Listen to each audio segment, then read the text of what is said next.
Bismillahirrahmanirrahim. Assalamualaikum warahmatullahi wabarakatuh. Alhamdulillah wassalatu ala rasulillah wa ala alihi wa sahbihi wa mawala. Allahumma salli ala sayyidina Muhammad wa ala ali sayyidina Muhammad.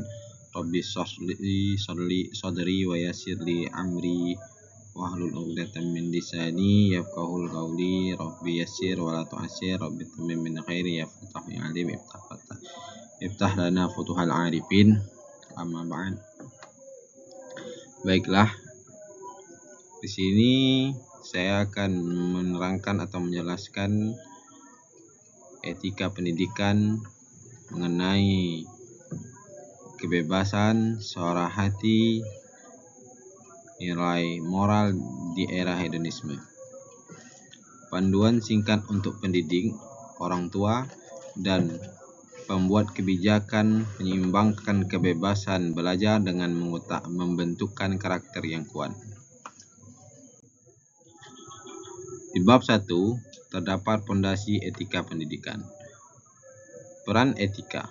Etika pendidikan membentuk landasan perilaku, keputusan, dan budaya sekolah, bukan hanya pengetahuan akademis. Nilai utama: menanamkan kejujuran, tanggung jawab, dan integritas sebagai kompetensi sosial yang diajarkan dan diteladani. Tujuan: mencetak individu yang kompeten secara intelektual sekaligus matang secara moral. Kebebasan dalam pendidikan. Pedang bermata dua. Kebebasan belajar dan berekspresi adalah hak fundamental yang mendorong kreativitas dan otonomi. Namun, kebebasan tanpa panduan moral dapat berujung pada penyalahgunaan, misalnya prioritas konsumerisme ketimbang pembelajaran. Berdayakan kebebasan dengan kerangka etika atau batas yang jelas. Kebebasan plus tanggung jawab. Pendidikan sebagai fasilitator dan teladan. Hedonisme, ancaman tersembunyi. Hedonisme, pengejaran kesenangan dan kepuasan instan, melemahkan kebiasaan moral. Di lingkungan pendidikan, gejalanya muncul sebagai konsumsi berlebihan, fokus pada citra sosial dan menurunnya empati. Contoh, anak SD mengalami kesulitan menunda kepuasan dan mengelola uang saku. Mahasiswa pergeseran ke individualisme dan berkurangnya kepedulian sosial. Suara hati, kompas moral di tengah arus. Suara hati berfungsi sebagai panduan internal untuk memilih tindakan yang benar. Pendidikan moral memperkuat kemampuan reflektif sehingga siswa dapat menimbang konsekuensi dan memilih etika daripada kepuasan singkat. Bangun kesadaran. Latih refleksi, jurnal nilai, diskusi dilema etis, dan evaluasi diri.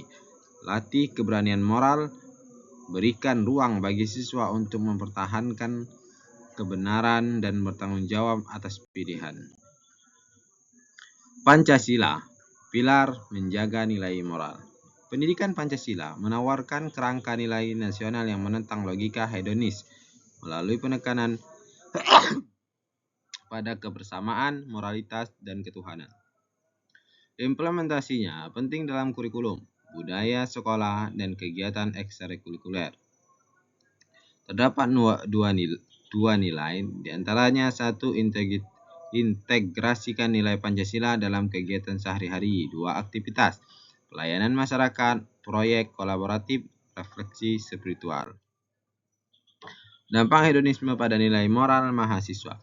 Grafik ilustratif menunjukkan penurunan indikator moral seiring meningkatnya pengaruh hedonisme. Faktor utama, tekanan teman sebaya, jaringan sosial yang menonjolkan gaya hidup konsumtif, dan kurangnya pendidikan nilai yang konsisten.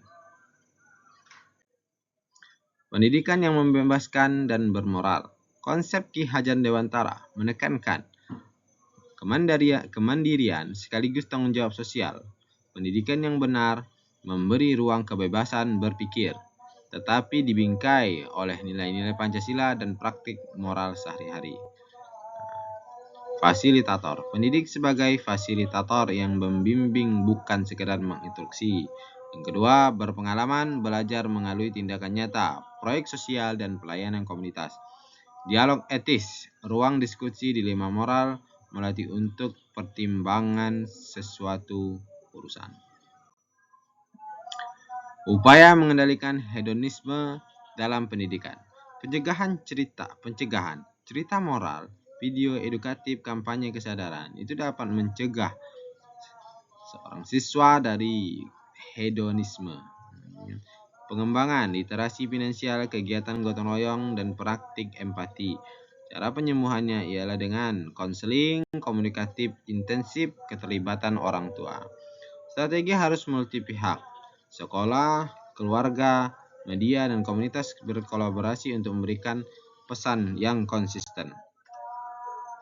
Kesimpulan dalam hal yang baru saya sampaikan bahwasanya membangun generasi beretika, pendidikan etika menyeimbangkan kebebasan dengan tanggung jawab moral. Dibutuhkan komitmen berkelanjutan dari pendidik, keluarga, dan masyarakat untuk melindungi generasi dari dampak hedonisme dan membentuk warga negara yang bertanggung jawab dan berakal budi.